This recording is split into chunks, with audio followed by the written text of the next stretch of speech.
there you are. I was beginning to think you were going to be a no-show.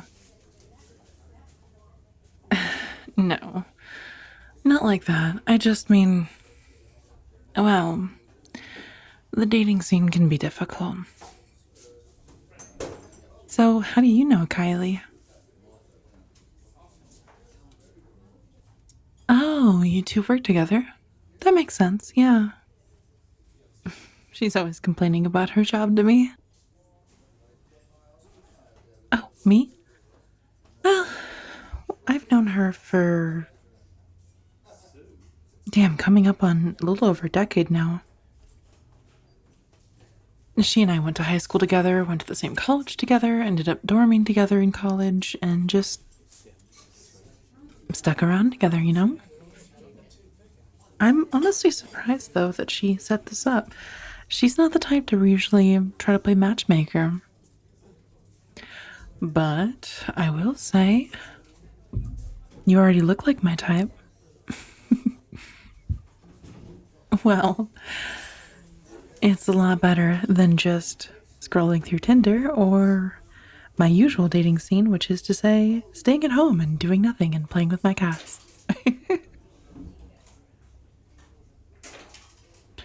So, what did you get to drink? I know a coffee date isn't exactly very original, but I always liked it. It's a good chance to just talk, and without the expectation of eating where everyone has to eat some stupid gender stereotyped bullshit that usually gets layered on. Well, I would have suggested a hike in truth, but for a first date, a hike always seems so isolated. Maybe you don't think about this, but I'm always worried about ulterior motives and being alone with a stranger. Good. Well, maybe for a second date if things go well. But what'd you get to drink? Come on, tell me. Oh, I've been meaning to try that. It's a holiday thing, right? Yeah, it sounds good. Oh, me? I just got some iced matcha. It's a comfort drink. I actually remember, it's a silly story, but I'll tell you. When I first started my current job, I was always so nervous every time I would go in. And so I noticed that there was a local coffee store nearby. Not this one, but another one a lot like it. And I was so nervous to just show up, make a good impression, do everything right on my first day, that I ended up getting there an hour before I was scheduled. So I hung out in there for a little bit, ordered an iced matcha, and it was hands down one of the best drinks I've ever had. Honestly. Something about the cool drink in the summertime just kind of... It hit me right in the chest and cooled me down, told me to take a breath, and then I'd be alright.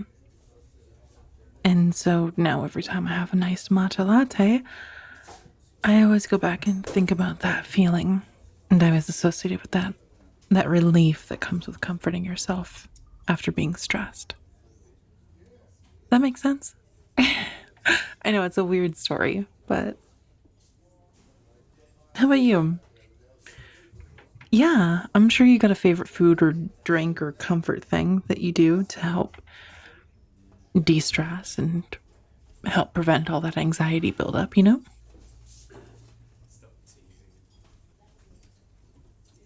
Oh. Oh, that's cute.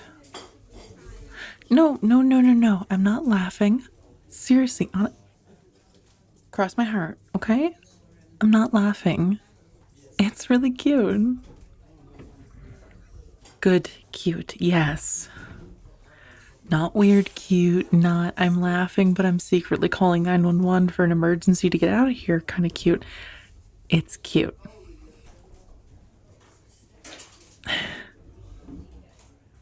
Well, yeah, hobbies are important, especially after a long day. There's lots of ways that we can always wind down. Like me, I like to paint, I like to read, and more often than not, I get distracted playing video games. Oh, you too? What have you been playing lately? Oh, good choice.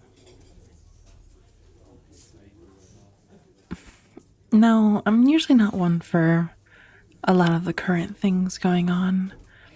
I typically like to kind of do my own little single player things. Do it at my own time, my own pace, the usual. Lately for me, it's been.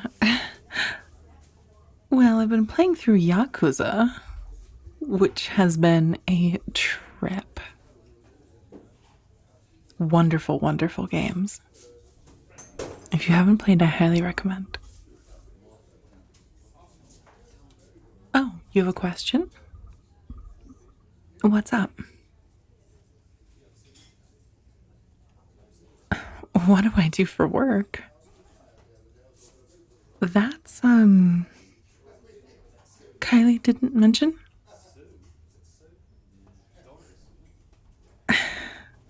Yep, that is so fucking like her. Okay, okay. No, it's nothing bad. I had expected her to warn you, or well, for you to know before going in. No, I'm not a stripper. I'm not dexterous enough, or probably honestly strong enough for that. Pole dancing takes a lot. Alright, how do I put this? When certain people get intimate, they express it in manners differently. I'm sure you've heard of a few different ways that people go about expressing it, and one of which is considered more extreme than the standard. Typically with leather and pain.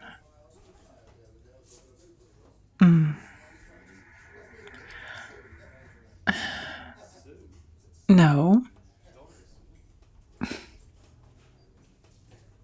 You're not far off the mark, but no, it's not that. I hate admitting this in public. I am a dominatrix. Professional one, actually. I work at a club not too far from here.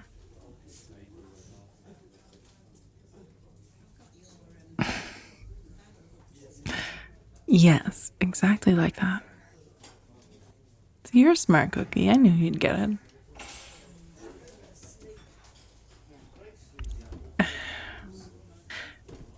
It's strictly professionalism for me. And no, I don't offer myself up like that. It's more for the other intimate things that I can't offer that excludes my body. Exactly. Oh. I recognize that look. No, I know I'm not familiar with you. I don't know you that well, but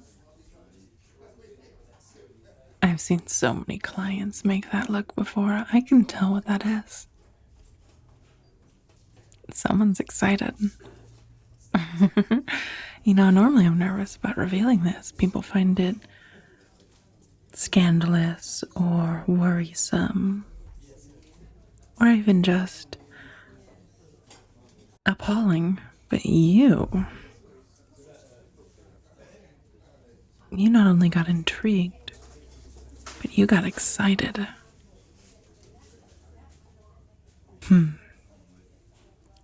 I think we can look forward to that second date. Oh, hiking is definitely on the table. I love a good nature trail. But maybe I can show you my place of work sometime soon. Play your cards right with how things go, and I'd be more than happy to show you the ropes. But you want to learn more, huh? Okay, I can elaborate. But it helps if you formulate more specific questions. How does it start? Well, that is actually one of my favorite parts. I have a consultation with my clients. We sit down together in person. I like to do it in person. Actually, normally over coffee, a lot like this. We talk. I learn about their interests. They learn about mine. And then we establish guidelines. I'm not following a script per se when I meet with a client, but I take notes. I make bullet points, interests, dislikes, things that are off limits, and things that are desired. We take the time to get to know each other and how best we can utilize the time that we have together. That time together can be many things. But most importantly, we take the time to establish safeguards. The core in anything that happens in what most people call BDSM is safety. It's safety and it's consent. It may seem scary, it may seem intense, it may even seem barbaric. But I'm serving a client in the same way that a tattoo artist takes care of their canvas. I take the time to learn what they want, and I help use my skills to make that reality. Does this make sense? I'm sure there's some things that you really, really want to do. And there are some things that oftentimes you might see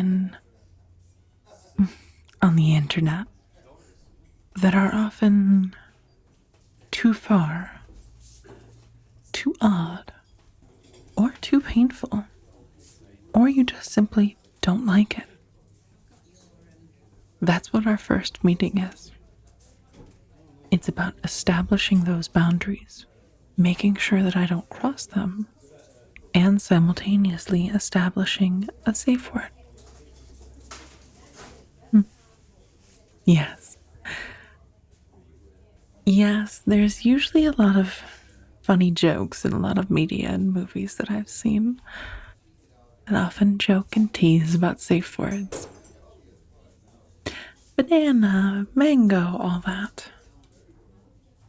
Me, I personally enjoy doing what I and many others call the stoplight system.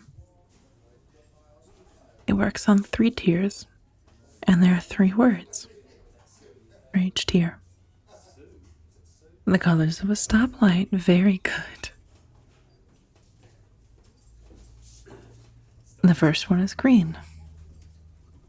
Everything is good. Things are going swimmingly. Please keep going. I am happy with the results. That sort of thing. If I am ever feeling uncertain or worried or would like to check in with my client in the moment, I ask them what their color is. And they will tell me red, green, or yellow. If it's green, everything is wonderful, and we press on. Yellow is something that they can say at any time, not just during a check-in. When they do, it tells me that they don't want me to stop. But check in. Talk for a moment. Is this the limit that we've reached? Would they like me to slow down, not continue a certain action? Something is bothering them, etc. A lot of times, clients often enjoy being suspended. Yes, it's where I tie them up in rope and hang them up from the ceiling. It's actually shockingly liberating and very relaxing. I know you wouldn't look that way, but it is. However, beside that point, if a knot moves in a certain way that starts pinching a nerve, that would be a good time to call yellow. I can take the moment, check in with them, learn where it is, and adjust it. And then there's red. If my client ever calls red, I cut them down if they're suspended, everything has ended, I stop. That is an indication that they are no longer consenting to any more actions, so I get them out and I help calm them down. The reason I like the stoplight system is that it's also very good for having the maneuverability of yellow instead of just one single word that means stop, stop, stop, like red.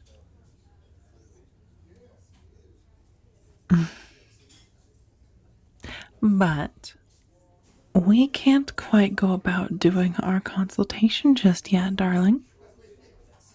I still need to be sure if you're going to be someone I like. And someone that I'll see later on.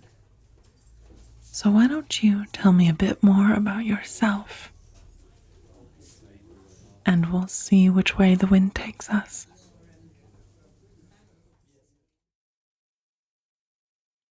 Hi there. Thank you so much for listening to a new episode of a new series that I'm hopefully starting, A Blind Date with a Dominatrix. I hope you really enjoyed it, and if you did, please feel free to comment down below. I love hearing from every single one of you. At the same time, if you'd like to see more content like this, you're welcome to subscribe. I do my best to put out an audio every single week. I have a few playlists put together too to enjoy a series, and there should be a couple of marathon episodes as well. If you'd like to see some more adult-themed content, such as where this series might lead in the future as well, please head on over to my Patreon, where I do some more adult-themed content as well as early access to everything that comes out on YouTube. Thank you so much for listening, and I hope you have a lovely morning, evening, or afternoon.